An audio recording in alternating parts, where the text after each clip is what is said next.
الصبيان بالله بالله التوفيق.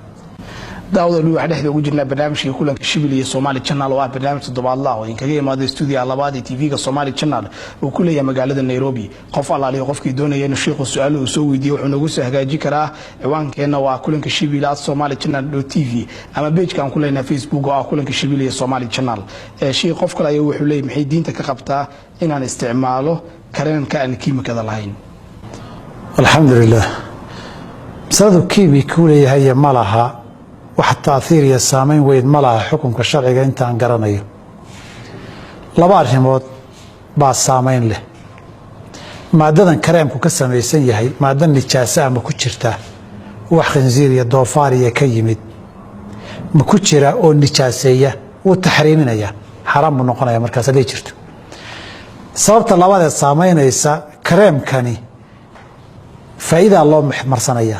laakiin darar iyo dhib caafimaad ma leeyahay hadduu dhib caafimaad leeyahayna laa darara walaa diraara weeyo waxaa dhibka caafimaad leh lama ogola inaad ag marto labada haddii uunan ahayn asalka kareemku waa la marsan karaa wax dhibaataana maraba billahi tawfiiq.